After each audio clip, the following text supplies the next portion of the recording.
और इजराइल के लगातार हमले के बाद हिजबुल्लाह ने भी काउंटर करने की कोशिश की। हिजबुल्लाह की ओर इजराइल के कई इलाकों पर ड्रोन हमले किए गए। यहां तक कि हिजबुल्लाह ने बैलिस्टिक मिसाइल से भी इजरायली शहरों को निशाना बनाया है। देखिए,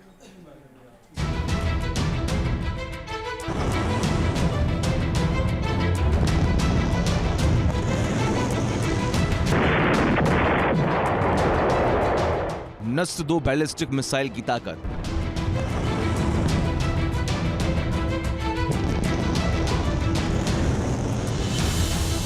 एक 130 से ज्यादा रॉकेट की बौछार।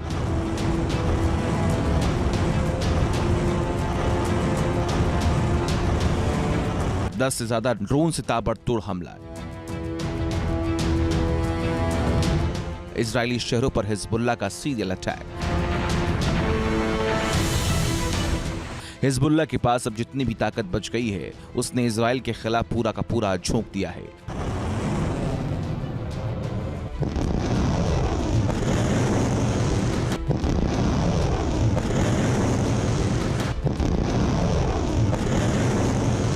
हिजबुल्लाह ने सिर्फ एक दिन में यानी पिछले 24 घंटे के दौरान इजराइल के सैन्य ठिकानों और कई रिहायशी इलाकों के खिलाफ 26 मिलिट्री ऑपरेशन को अंजाम दिया। हिजबुल्लाह के इन हमलों का सबसे बड़ा केंद्र तेल अवीव था। शनिवार को इजरायली राजधानी के आसपास के इलाके में पूरे दिन हिजबुल्लाह का हमला होता रहा। इन हमलों में दावा किया गया कि शाल, डाल्टन, यसूद, हमाला और बार योहाई और बीरिया जैसे इलाके को निशाना बनाया गया।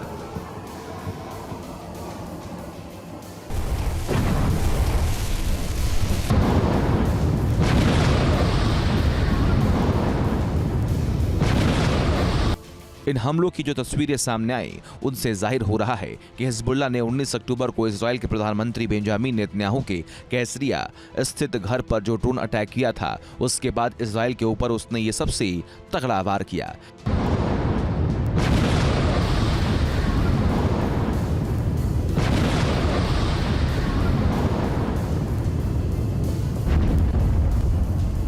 इजराइल की डिफेंस फोर्सेस लगातार हिजबुल्लाह के ऊपर लेबनान में घुसकर प्रहार कर रही हैं।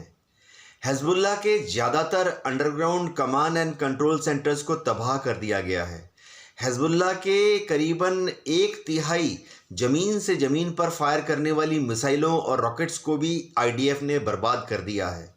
बेका वैली में और बेरूत तक इजराइल की फौजों ने घुसकर जो हिजबुल्लाह के कमांडर्स हैं, उनको चुन चुन कर या तो जमीन से हमला करके या हवा से हमला करके मार डाला है।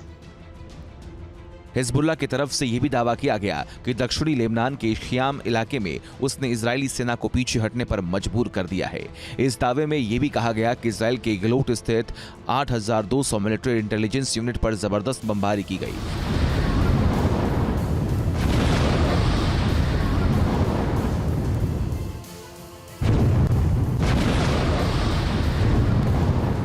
ये वही बेस है जहां सितंबर महीने में हिजबुल्लाह के हमले के दौरान 22 इजरायली सैनिकों की मौत हो गई थी और 70 से ज्यादा सैनिक जख्मी हो गए थे।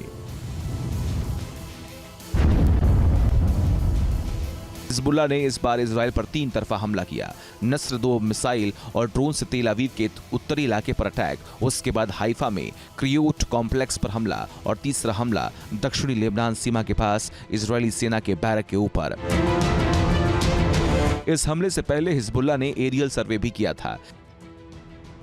इतना ही नहीं, शनिवार को इजराइल के ऊपर हिजबुल्लाह का ड्रोन 40 मिनट तक उड़ता रहा, जिससे कड़ी मशक्कत के बाद इजराइल के अपाचे हेलीकॉप्टर ने इंटरसेप्ट किया।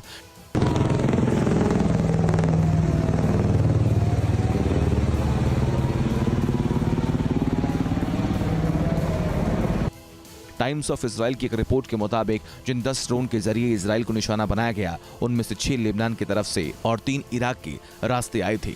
एक ड्रोन के बारे में पुख्ता जानकारी नहीं मिल सकी। इन हमलों के बाद इजराइल ने भी नुकसान का जायजा लिया। इजरायली सेना ने यह माना कि हिजबुल्लाह के 3 रॉकेट हमलों में तीरा इलाके में 11 लोग जख्मी हुए। इजराइल अब तफ्तीश कर रहा है कि रॉकेट को इंटरसेप्ट करने में चूक कैसे हो गई। जाहिर है इस हकीकत को इजराइल भी नजरअंदाज नहीं कर पाया कि पिछले कुछ महीनों में हिजबुल्लाह की ड्रोन ताकत में इजाफा हुआ है। इजराइल में माना जा रहा है कि ईरान और उसके प्रॉक्सी संगठनों ने सस्ता लेकिन बेहद मारक ड्रोन हासिल कर लिया है, जिससे इन संगठनों को फौरी तौर पर हमले की हवाई ताकत मिल जाती है। हिजबुल्लाह के इन ड्रोन्स को डिटेक्ट करना मुश्किल हो जाता है और ये ड्रोन हजारों मील की उड़ान भरने की भी क्षमता रखते हैं।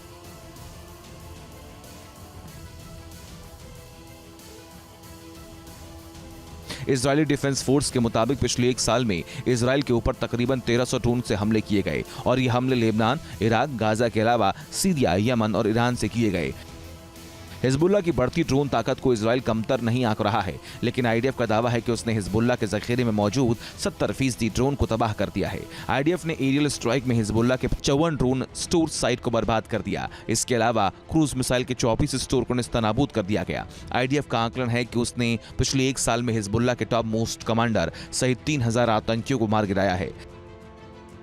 इजराइल के लिए सिर्फ एक ही तरीका है कि जिस तरह से उसने गजा में घुसकर जमीन पर ऑन ग्राउंड गलियों पर, मोहल्लों पर, घरों पर कब्जा किया, इसी तरह से अगर इजराइल चाहता है कि लेबनान से हिजबुल्लाह को जड़ मूल से उखाड़ के फेंकना चाहता है, तो उसे लेबनान में घुसकर बेरूत पर, बेका वैली पर, हर गली, हर मोहल्ले, हर बिल्डिंग पर इन्फेंट्री और टैंक ट्रुप्स के द्वारा कब्जा करना पड़ेगा, जो कि मिलिट्री पॉइंट ऑफ व्यू से इम्पॉसिबल है।